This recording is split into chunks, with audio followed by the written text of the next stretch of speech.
Welcome to Alignment First, where we're here to bring leaders back to their peace, presence, and power. And I'm jamming with my girl, Bailey Crawford, the founder of the Crawford Collective.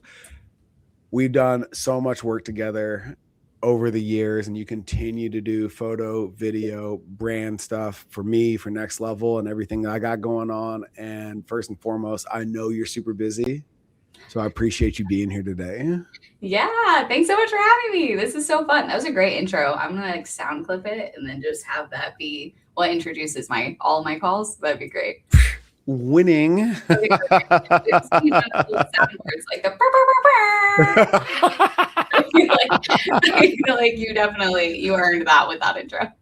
Well, Perfect. thank you. Yeah, I'm so excited. I'm up for whatever the conversation brings. So I mean, shout out to Thomas Duran, TD Films, for putting us together. Oh my God, almost 10 years ago. Great. That's crazy. Yeah.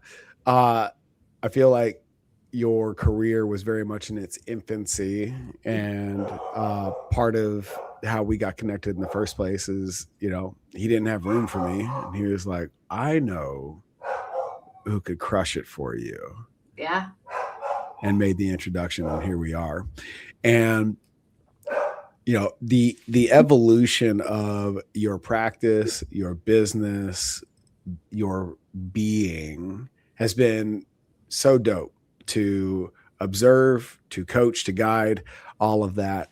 And I'm curious, in this season of your life, when you reflect on what we've done together and since, what has been the tipping point in your evolution? Because there's a lot of once upon a time discourse, your circles of influence weren't necessarily aligned with where you wanted to go, and there was a season where you were waiting on everybody else's quote unquote permission to step into your greatness. Mm-hmm. And when you let a lot of that go, all of a sudden these dominoes of opportunity and abundance started to fall in your favor. So what was the realization? What was going on in you that helped you take that next step? Sure. I think I was just along for the ride, if I'm going to be honest. I was just saying yes to everything. Mm-hmm. I was never underestimating the power of one single connection. So I think that is so huge. And so that was really cool. Like every person I would meet, I'm a little chatty Cathy. I want to get to know your deepest, darkest secrets. And I think that sometimes helps connect.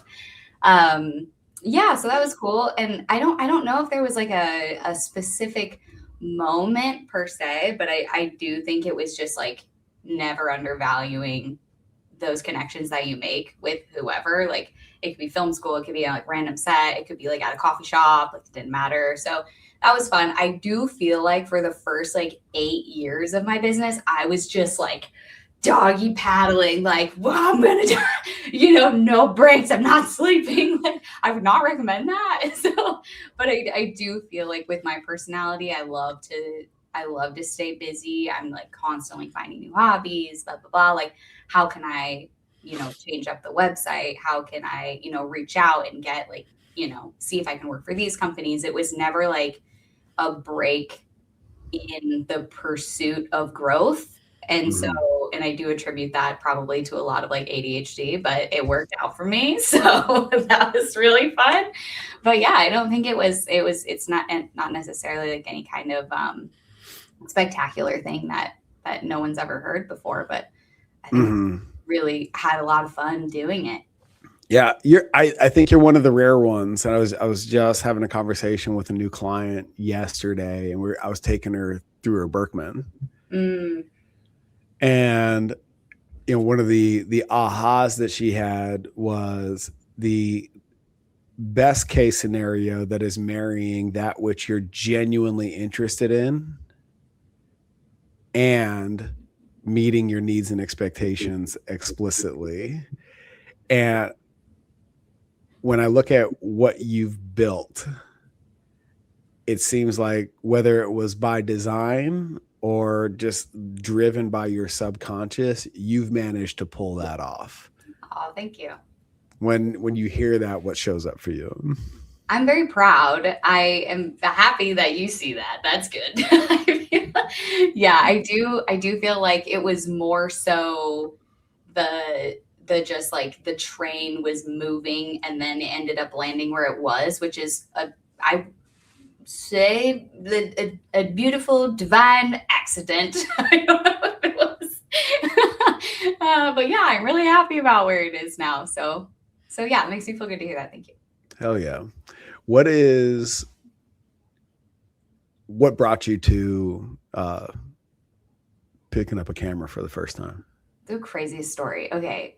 It's not crazy. It's boring. It's a boring story, but I'm tell it. So I actually never took a photography class or video class or anything like that.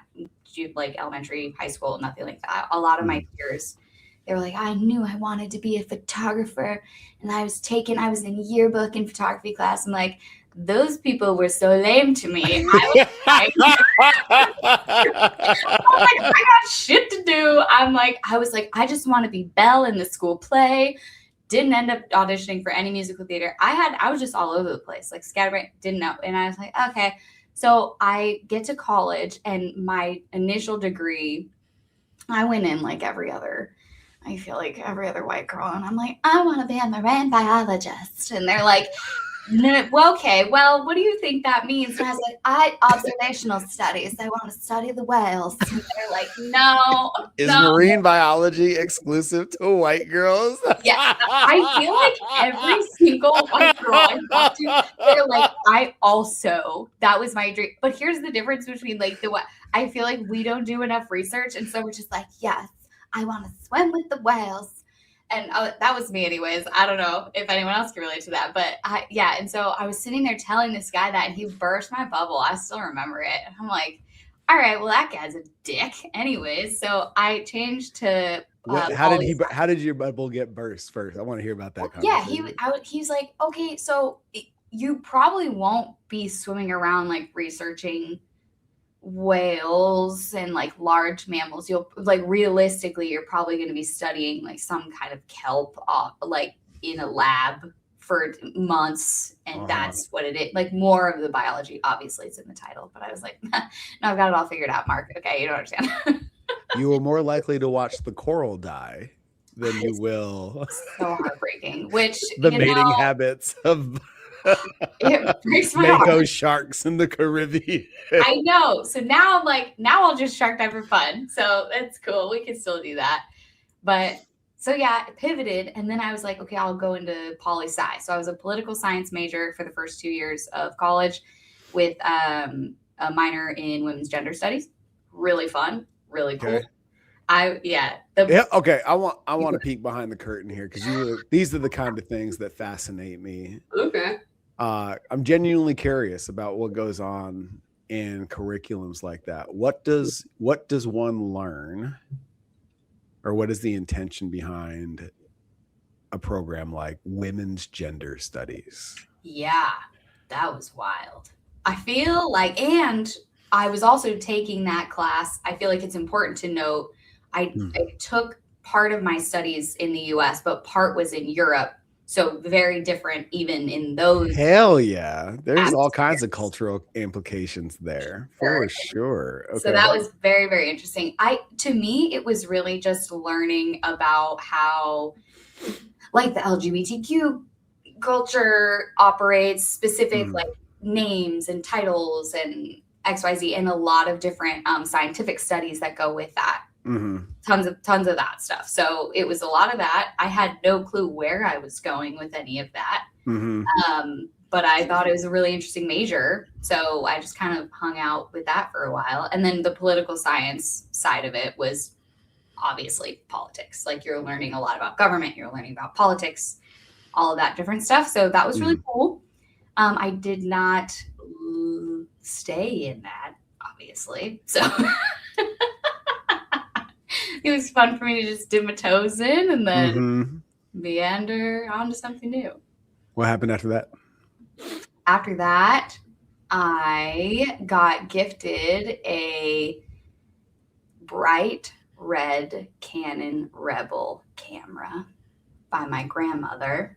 and my first laptop. And I was in college at the time.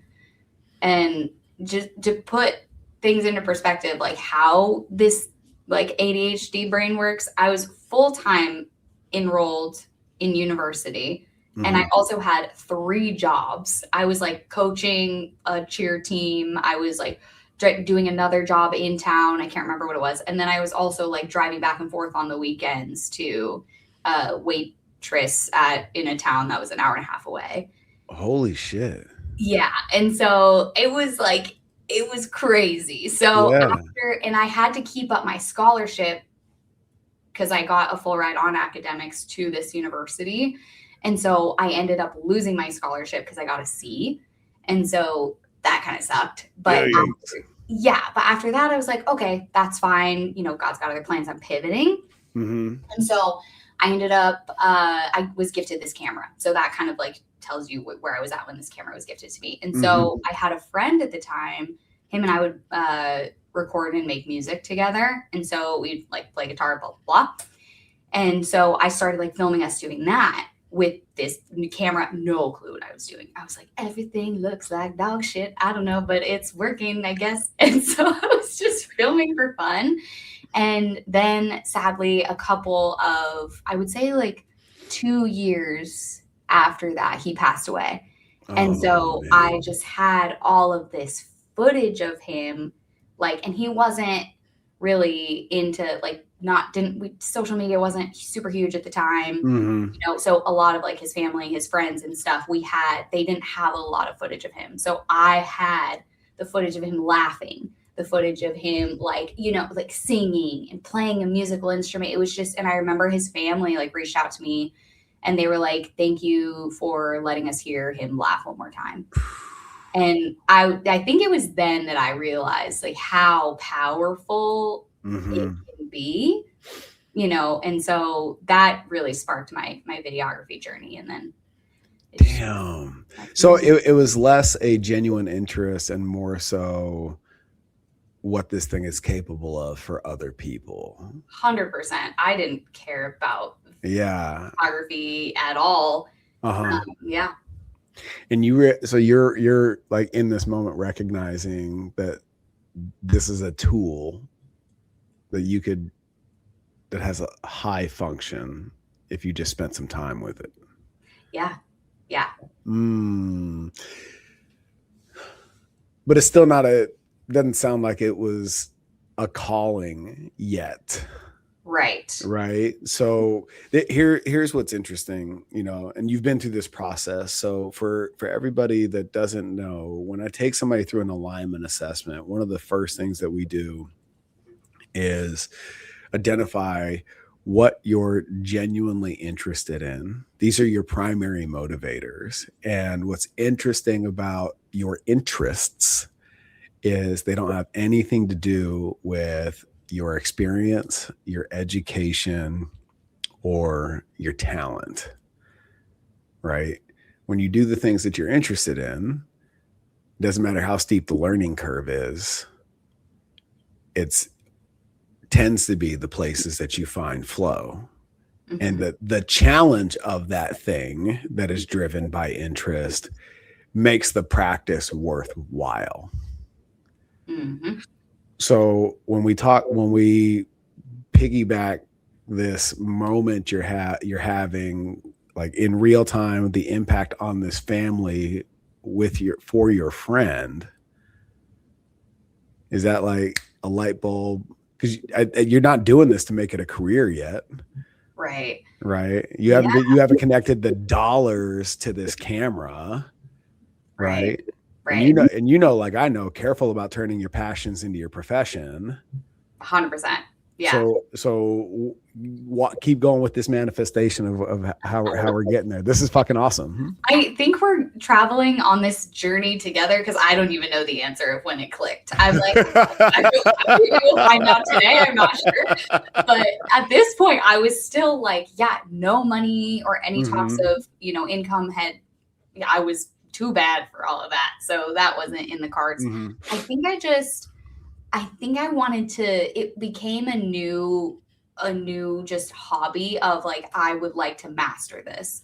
So I think, you know, throughout life we get interested, and there are some people who I call them, it's not PC, but I call them the TISM hobbies. I feel like if you're on the spectrum a little bit, you know, maybe you can identify with that. I don't know.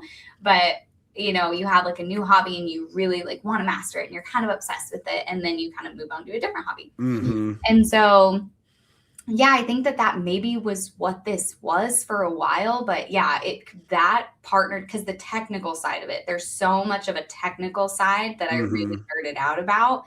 And I loved learning like the numbers and the fractions and how everything works and how you move this and then this is impacted. And so that the technical side definitely, and then slowly seeing, I think it was more, I was irritated that I couldn't make the camera do what I wanted it to do. So I was like, I need to figure this out. And so that paired with obviously the tremendous, you know, emotional impact that comment had on me.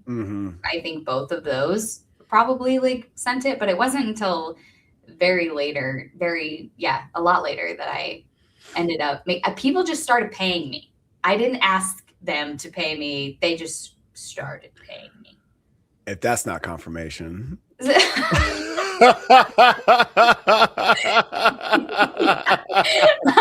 I didn't go into this industry thinking it was going to be a business at all. So yeah, I think, once people started paying me, I was like, oh, maybe I can maybe this could be a little side hustle.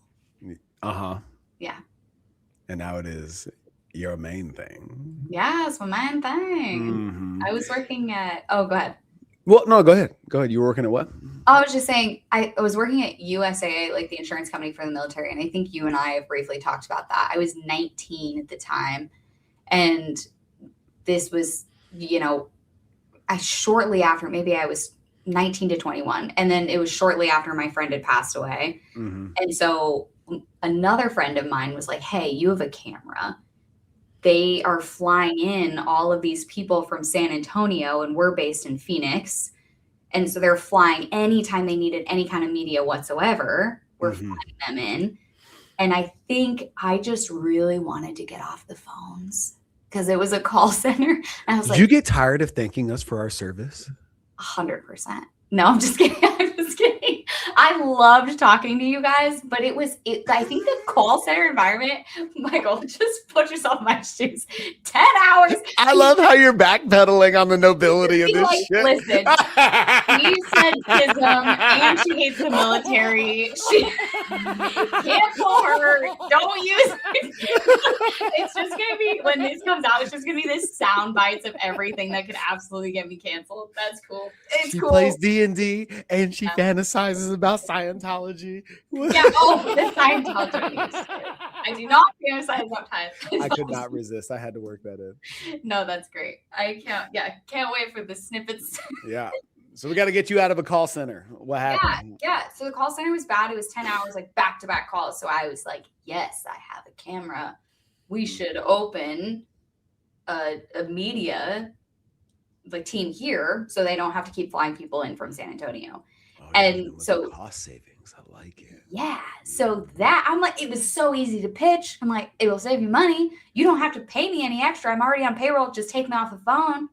Well, bam, bam. And then I'll just this role instead of this role. And they were like, yeah, duh. And so nice. Yeah. And then me and my other friend, Jared, opened the media team in the Phoenix branch.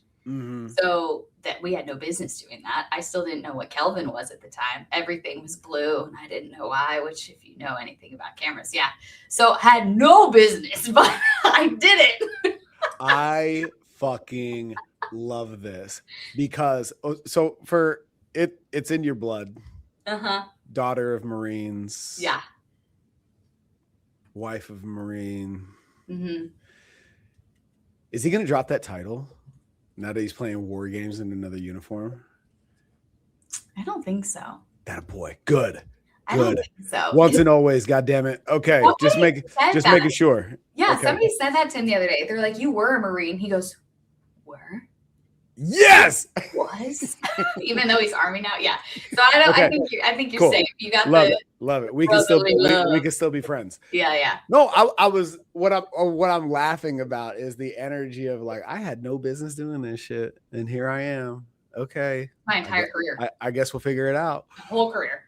I was sitting, and why I'm saying it's in your blood.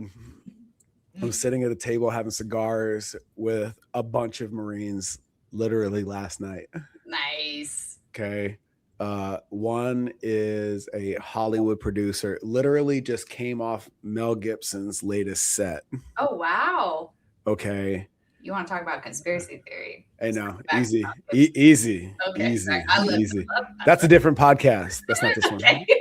But we can go there. I'm down. Really. Another guy, and we're all the same generation of Marine in terms of the global war on terror, the era with which we served.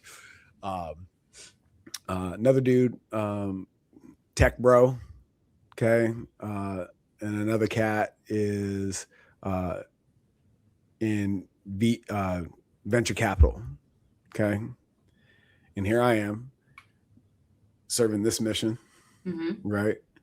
Teaching and coaching this aligned leadership thing.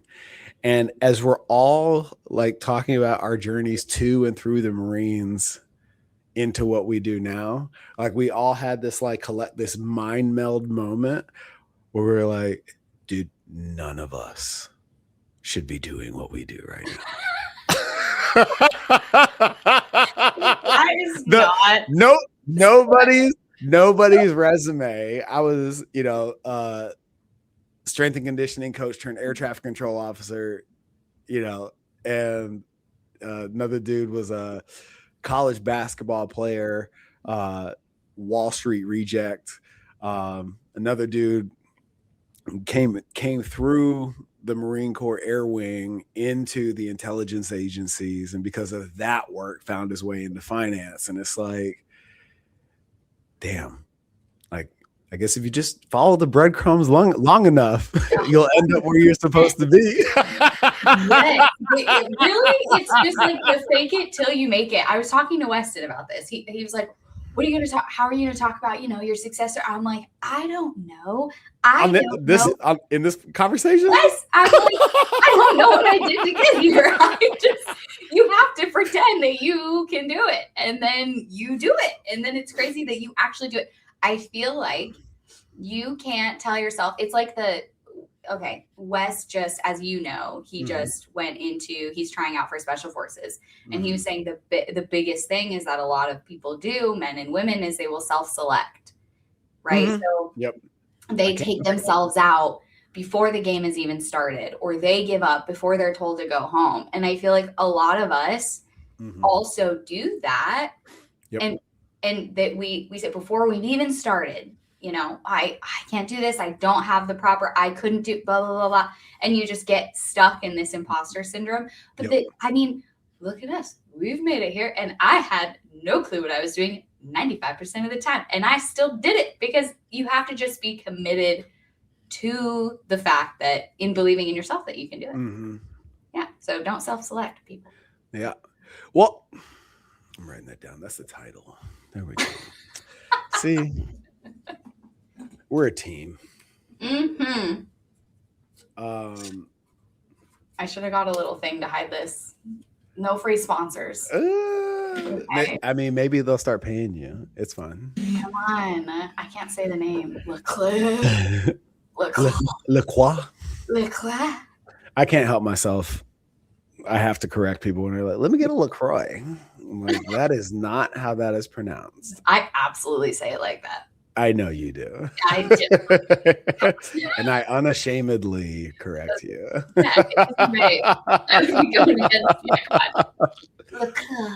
No, it's fuck. We talked about this quite a bit last night as we're all the last men standing in the cigar lounge last night. I think it was two things. It was closing time, and we were the loudest group in the room. Scared everyone away. Like, fuck, man, I can't hear shit. We gotta go. Like, as you would expect, as we do. Sure. Everything's figure outable. I mean, if there's anything that I took from the Marines, it's this. The school of leadership that it is, that's cool. The medals that came from service, that's awesome. The relationships, totally cool. But the highest point of leverage I took from that experience is knowing that the only math I was doing on my way into the Marine Corps was multiples of 45 pounds when you load a barbell. Right. Okay. Next thing I know, I'm in a foreign country coordinating airspace and layering close air support for troops on the ground. And you did it. You know what I mean? And there's a confidence that comes with not knowing everything, but knowing that you can learn anything. Yeah, absolutely. And I'm curious that was so, because of the system that is the military, that is kind of obvious, but as you're charting your own course in real time through this, what's the other side of that narrative for you? Because if you're not conscious of it, where's that confidence that you could learn anything coming from? Is that just the pressure of, I said I was going to do this and they're paying me for it, so I better figure it the fuck out? Or is it something else? That's a great question. Let's get deep into this therapy session. This is free for me, so this is good. I need this. Let's play. This is the shit that I love. Let's play a game. Coming from, I would say I do think I had, because of growing up circumstances, I had like a innate how would I label it? I'm good at like making tasks and then completing them and staying busy, getting it done. Also feeling like getting engaged with the room, seeing where is the need here? Where's the need in this fit? And then filling that need. And so, and I do think that's a lot of it, is you can go up and you can, assess a situation and then fill the gap where it's needed. And I do think that people really, really appreciate that. And I think that it's something that you can train for sure. I think I probably had it because of whatever trauma came up. Thanks, mom and dad. No, just kidding. But that definitely helped. So yeah, I don't necessarily know. I also think I was just like, you kind of have to have a mentality, and it's in job, it's in your career, it's in life, where failing isn't an option. And I know that sounds so like cliche and cheesy, but like I do think there's something to be said if you can embrace that theory, is like, regardless of what happens, if I can hone a superpower of solving problems, I will not fail. I just, one step at a time, what is the next problem I have to solve? Like on these big, large productions where I'm like managing a whole team, and I have like I have post, I have all these people like counting on me and things like that. I'm like, okay. It's really just about like problem solving one at a time, and utilizing your resources is so huge. So I think that's why I have so many like really, really good resources. I surrounded myself very early on with people who knew way more than me. And that was huge. And also very friendly and willing to help. So anytime I was ever in a bind, I've had those moments where I'm like, this is crazy. This came up so unexpected. What do I do? They're way smarter than me. They've been doing this way longer. So they were able to like, okay, XYZ, you'll be good. I'm like, nice. So again, like if you set yourself up correctly, and you can't really fail if you don't allow yourself to, just by solving like one little thing and really utilizing your people. Hell yeah. Is that a good I don't know. No, it was so well put.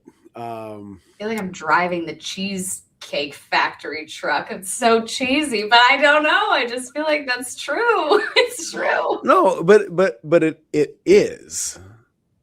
It really is. I want to come back to this concept of self-selecting. 100%. That's a big part of it. You know, like at no point it doesn't sound like, you know, challenging as things may have been in certain seasons of your evolution, it doesn't sound like you ever self-selected out. Never. No. Like, I want to be done with this shit. Right. I would love for this to be over. But none of that involves me giving up. Totally. And I think that an easy way to put yourself in a better framework that allows to get to that decision quicker is if you're saying, well, because a lot of it I think is when you're thinking about the individual, you're like, okay, this is so big compared to me. But what if it's like, I might not be able to do this alone, but I can build a team that can do it. And I can reach out to people. I can learn XYZ. Like, and it's all just about breaking it down. And so it's not you against the thing. It's your whole team against the thing. Even if you don't have a team, you can build one. And so I think it's easier talking about that self-select to really not say no before the games even started, before the races, you know? So, yeah. You've done work for big weddings, professional sports teams, big institutions. When it comes, we're gonna live in this self-selection space. Because when you've married meeting expectation and leaning hard into that what you're interested in, I know I've experienced in my work, I've had to cross this chasm multiple times. Who am I to do this work? Who am I to charge this much? Right. Yeah. You know, boom, boom, you know, constantly like evaluating, just shy of burning it all to the ground. And I fucked that up a couple of times too. What's been your experience like? Because when you're in that state, like you're like in this perpetual flow, it's like, tell me you don't have this thought from time to time, like, I can't believe I've created this. Yeah. The charging one resonates with me a lot. It's like, I can't believe I'm charging 10 grand a day to do this. I can't. We had that conversation a lot. You remember? Yeah. Yeah. And I think the way that I got around that, instead of like losing myself and like stopping myself from reaching a plateau and not growing past that, was having good people who I knew believed in what I was trying to do and having them be my lifeline. Because just like in therapy, right? Like, they advise that you talk to your younger self, to kind of take yourself out of your body, right? So would you treat your younger self the way that would you talk to them the way that you're talking to yourself internally right now? I think it's easier for our brains to separate the two and then to then give better advice and more comforting advice to the different entity, quote unquote.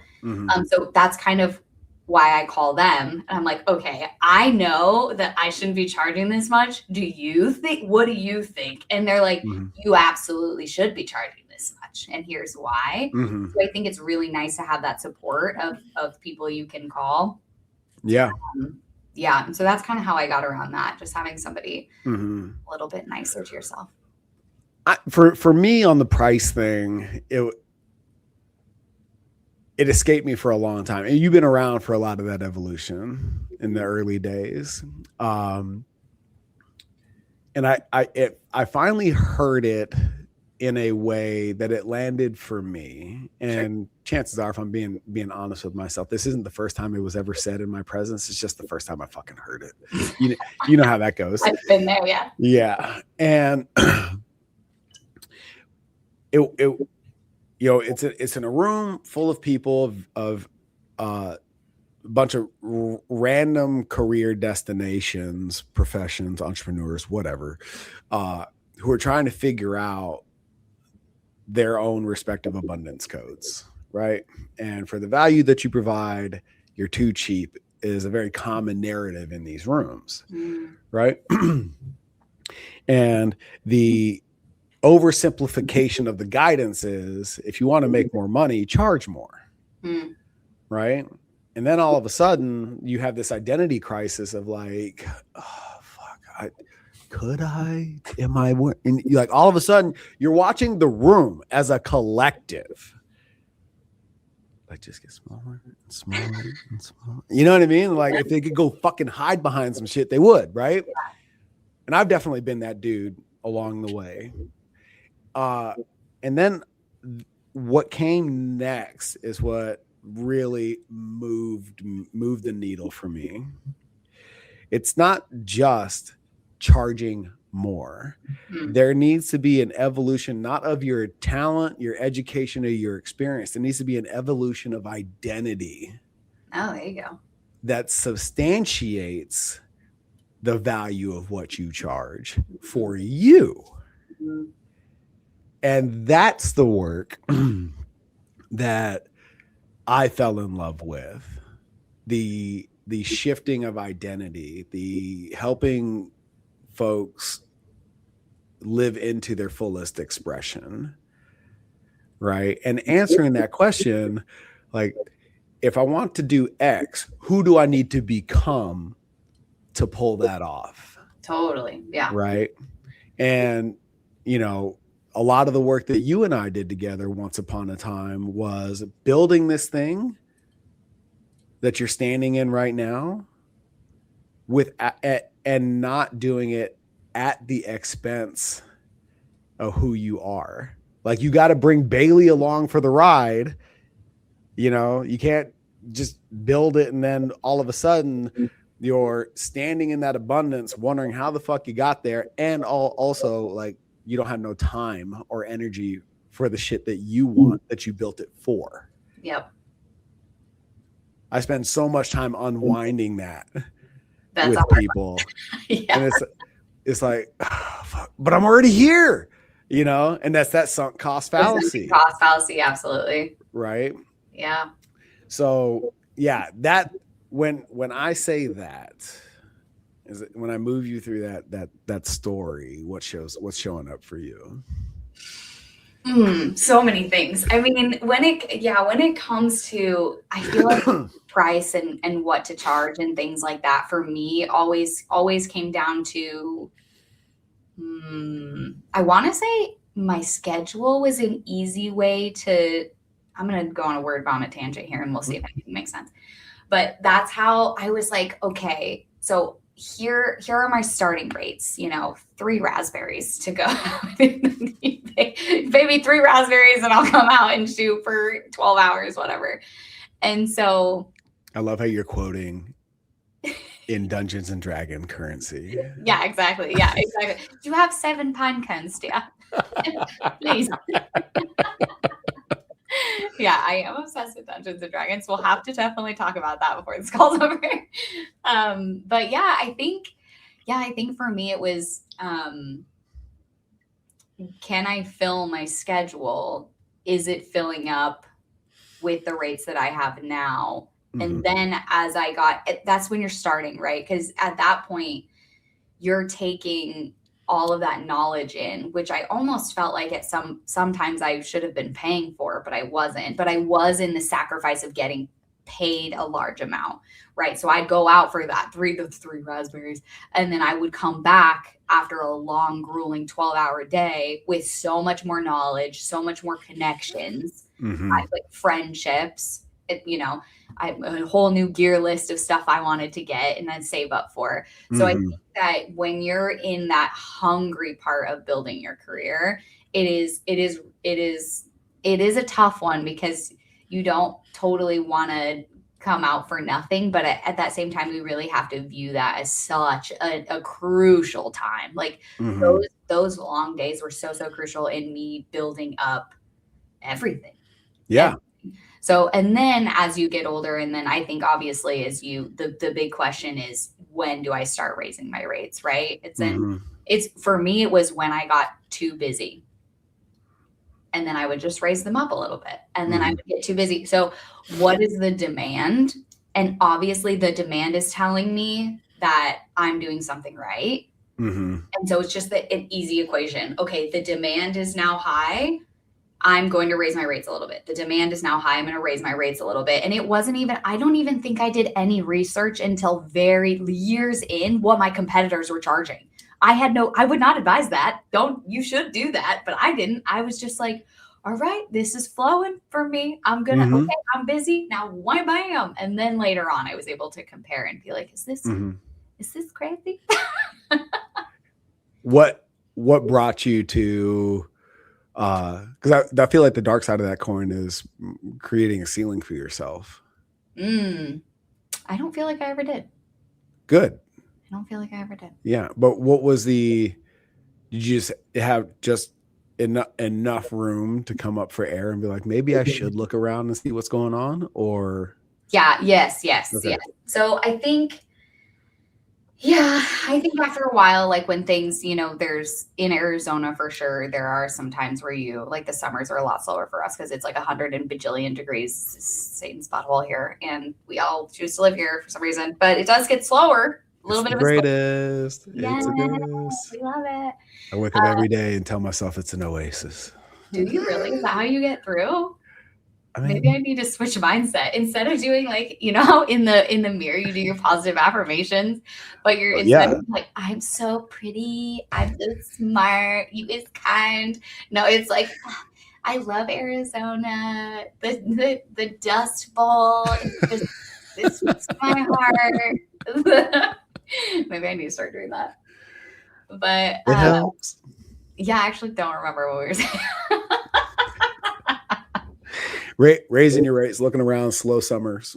Yeah, so summers are a little slow, and you can kind of be like, okay, what can I add in? What can I add to myself, right? Like again, knowledge. You're talking about like changing that identity. Your identity grows, and so do your rates and things like that. I think that's crucial. Any downtime that I ever had, that hunger for knowledge never went away.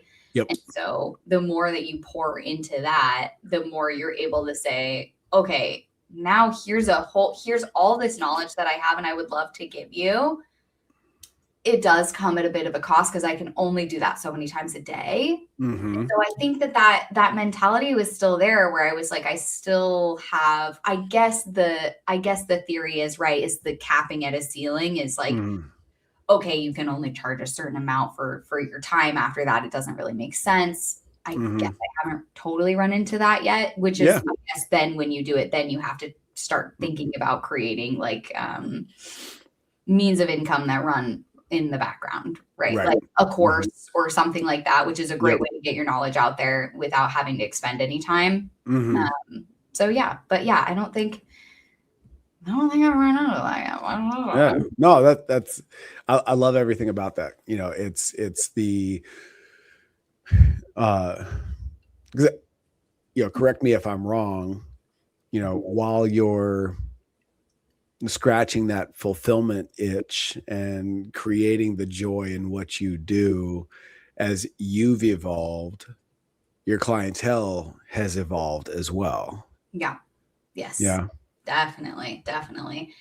Yeah. I mean, I've worked with some really incredible companies, some really incredible people. So that's been really neat. We have the new one that I'm really passionate about right now is Foundation for the Blind Children. So I'm on their committee. So that was really cool. That accidentally happened. I don't know. I was like, how did I get here? They're like, you're part of the committee. I was like, what?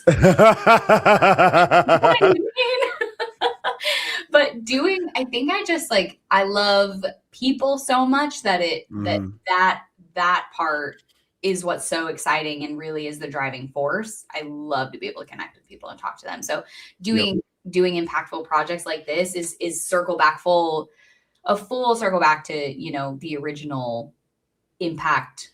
Why I started doing this. It's like, it's the people.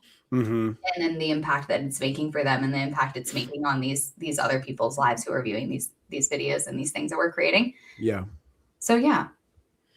I don't know if that answered your question at all. I don't think I did.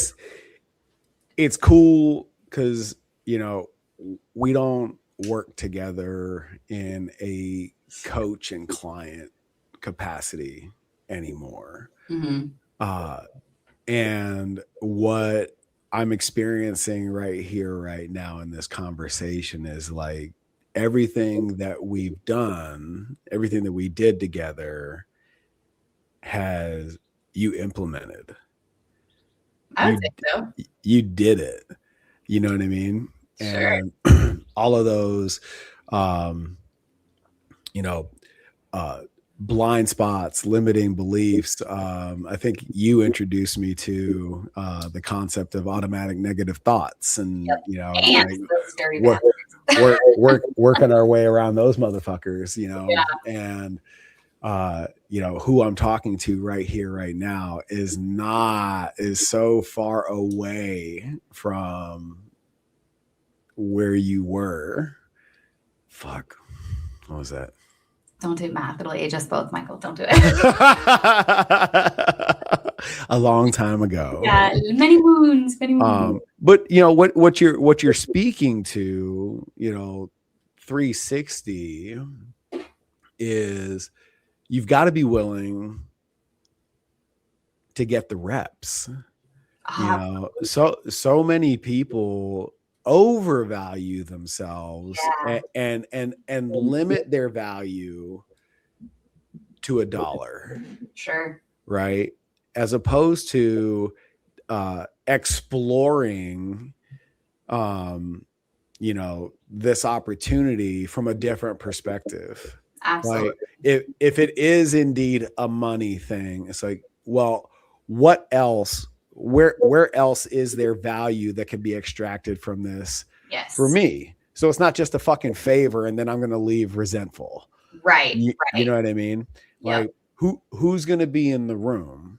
Yes. Who do I stand to meet? What opportunities are also available just by virtue of being present for this experience that aren't tied to a financial exchange?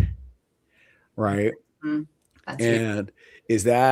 Is that also part of the equation for you? Has there ever been like a price adjustment that is compensated for by additional opportunity? I would say it's more about being selective on the job. So if it's, especially early on, I would say still now, if if there's an opportunity where I work with a lot of other producers. So if they're like, hey, here's the situation, so on and so forth, this is the budget, in, out, ? And I could be like, okay, like let's ask some more questions, figure out exactly the things that you were mentioning. Yep. Also, it's like building that. Will there be food? Will there be gluten-free treats? I can be lured with some gluten-free treats. Depending for me, yes, please, I will go. But yeah, I mean, is it a relationship, an opportunity to build a relationship? Huge. Never undervalue that. Yeah. I will say there were a couple of times where I was burned, but you will learn that quick. Yep. So you go out and you're like, all right, this was pitched to me as being this thing. I came out for, a shilling or two. And then I was like, wow, this is crazy. I've been taken advantage of. And then you won't do that again. And you'll learn to suss those out pretty early on. But I think those are few and far between. Most of the time you can learn something or build a relationship with someone that is going to come back tenfold. Yeah. I mean, I've gotten a job. I was working with NFL because of something like that. Like it's just like, you never know who you're going to meet with connections. So I think, I mean, okay, I got $150 for a 12-hour day. That is horrible. Right. When I first started out, but it led me to, working with like the NFL and big community like venues like Polestar. It's hard to say. I got a question for you. Sure. I was working with a client, and to move through the world, spiteful or resentful, doesn't help. Yeah. And for all those people along the way, and hopefully the list is shorter than it is long for you, that took advantage of you or didn't follow through on the promises that were made, whatever. You don't seem like the type of person that hangs on to that shit. No. You know, like I'll forgive, but I'm not going to forget. Sure. Right. And I'm working with this client, and she's like telling me about this opportunity that she had that fell through, and the individual attached to this experience had a very negative energy towards him. Mm. Come back around to a new opportunity that's in front of her, and this new partnership is like, hey, that dude that I didn't know that you hated had amazing things to say about you. And what's interesting about that in our session was you can walk into this new thing hanging on to that energy, or we can acknowledge that it didn't go your way. Mm-hmm. And if there's anything I've learned about the human dynamic, it's I'd rather do you a favor than tell you I'm sorry. Interesting. So can we take that for what it is and walk into this new thing with new energy? Sure. If you carry that shit with you, there's a higher likelihood that this doesn't go your way too. Right. What shows up for you in that? I think people are a lot more susceptible to feeling that energy that you're alluding to a lot more than we may think. And so I don't know, I feel like I have lived with the philosophy that no direction is a wrong direction if it is in alignment with me as an individual. So I mean, obviously I don't want to say it's such an umbrella, but I don't want to say, okay, yeah, if I'm doing this thing that's like not benefiting me and like effing up my life, like that's no direction is the wrong direction. Bailey said that. No, it's not what I mean. Just like sometimes you have to tack into the wind. Yeah, exactly. I'm just doing drugs and living in a tent, and that's fine. Okay. So not necessarily what I mean, but I do believe that these opportunities are presented to us, and then we learn from them, and then we move on.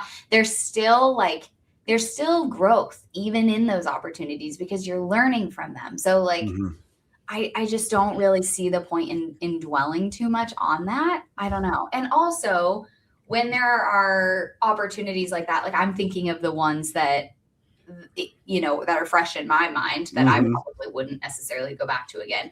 Well, now I have students who are like, I will do anything just to get experience. Please, do you have anyone who will bring me on? And I'm like, okay, this is what it's going to be. Are you ready? Do you want that? Are you ready for that? And it is a perfect fit. They're like, thank you so much for the opportunity. La, la, la. So sometimes things are put into our lives that we can't really see how they're going to be useful for us until way later. And I don't think that I'm smarter than the universe. I'm smarter than whoever's paving this way. Like, I think there's somebody or something smarter out there than me. And I'm like, I'm just going to roll with this and see how it benefits later, because I know something good is going to come out of it. And it always, always does.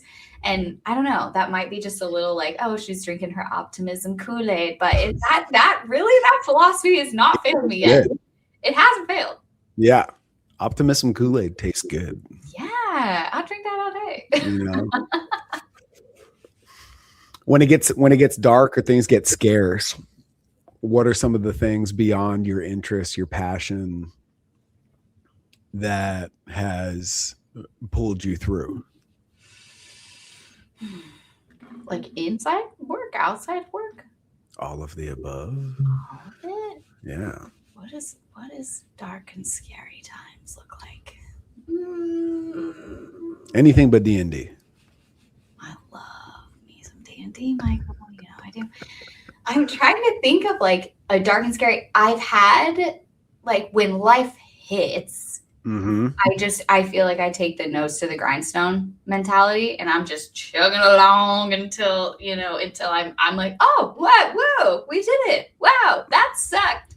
But you know, and so you just keep going. You're like, holy shit. I think learning to I don't know. I feel like all my answers are like you can find in a live, laugh, love. Like live, laugh, love, hoo, ha, ha. They're all of these are my answers. But yeah, I don't know. When it gets let's talk about life first. I think when life gets dark, I think I really like the saving grace for me is just staying busy through it. Right. So again, that nose to the grindstone, we're like, keep moving. What is something new? And maybe it's like initially as a distraction, but I'm like, I know things are going to be okay eventually. I'm just not going to focus too much on what's happening right now. I'm just going to keep going. I'm going to keep going. We're going to do the simplest thing that I can. What is the next easiest step? And then you know what I mean? The next easiest step. It's sticky. Is it showering today? I can do that. Okay. Like, what is the next easiest step? And then like laughing through it is the best. And I really do believe that. But yeah, and then identifying those ants, like we talked about, those automatic negative thoughts, which will plague you. I feel like for a while I didn't totally know how to identify them. I didn't know what they were, and I thought that I was just like, my brain would get stuck on a loop and I would just allow it to spiral because I thought every thought that I had was true. Why would I come up with a thought and have it on repeat if it wasn't true? Right. In all reality, it's just either a past trauma or past baggage or whatever. Right. You know, possibly like my brain is like, okay, we're trying to save you right now. It's not going to give you the best way. If you feel like you're in a fight or flight, your brain's going to do the best it can to get you out of that situation, but it's not always the best answer. And so you somehow like have to write it down, and even just like writing down the emotion that you're feeling and verbally acknowledging it, the percentage of how much that emotion has hold of you completely, like it's amazing that how high the percentage is, how immediately releases it if you just acknowledge it. So that's a lot of what I'll do when I'm just like totally in a funk. It's like, what is the next easiest step? Is this an automatic negative thought, or is this a true thought? Is this my brain trying to protect me, or is this something that is going to either keep me thriving or inhibit me from thriving? And then kind of move through that, acknowledge your emotion, write it down. It's so interesting to me how, because I think it's 100% learned. Because if you look at children, they are emotions on their sleeves. Yeah. You know, whatever they're feeling right here, right now, you will know it. And somehow along the way, I'm convinced it becomes a learned behavior, either through observation and modeling or because it's just beat into us, that the expression of our emotions is a bad thing. And I mean, just recently, I'm in a conversation with someone, and I was like, we had like peeled back all the layers of their bullshit. You know, it's like, can we just right here, right now, say out loud, I'm fucking scared. Yeah. And you could feel it. It was palpable, you know, just calling it out, saying it out loud. And then all of a sudden, now you have something out there outside of you, right? Out in front of you that you can now deal with, as opposed to hanging on to this really toxic, negative security blanket. Not because it's good for you or because it's doing you any particular favors, but that feeling is so fucking familiar. I'd rather keep dealing with this shit than anything potentially new. Yep. It's just like a toxic relationship. It's like Oh, tell me more. I've never been in one of those. That's a rite of passage, Michael. What are you talking about? Go on. You gotta kiss some frogs, baby. You gotta kiss some frogs. But it's so true. You go through like these toxic relationships with these extreme highs and these extreme lows, and you're like, okay, and this could be, it doesn't romantic and or, but you go through all of these, and then you get one that's like a straight horizontal, like you're like, oh, weird. Where are the mountains and valleys? This feels unsafe. I don't think you're lying to me. Something's wrong. I'm going to call it out because I think it's hilarious and it's not too far back behind the curtain. But I remember when you got with Weston. Yes. And you were like, because we were in session, Like, yeah. I really like this dude, but I don't know. I was like, what do you mean you don't know? Like everything you said was like uber positive. He's like, yeah, but there's no red flags. Yeah, it was. There's supposed to be red flags. He's not love bombing me. Okay, weird. He's supposed to be obsessed with me. That's weird. I'm like, where is the horse with the bow on it? Hello. I love working with my female clients in particular who are for like the first time in a long time in a fulfilling and positive relationship. And that is such uncharted territory for so many. Like, oh my God, there are good men out there. It's like, yes, there are. Until we saw it. However, as Nicole is for me, our significant others are very much a mirror of us. So if you really play back the tape and you look at it through a lens of ownership, like what were the things that you were contributing to that existence that you were allowing for yourself that also perpetuated some of that toxicity? Right. And when you look at it like that, it's just like, oh my God, I've come such a long way. Like, please don't ever leave me.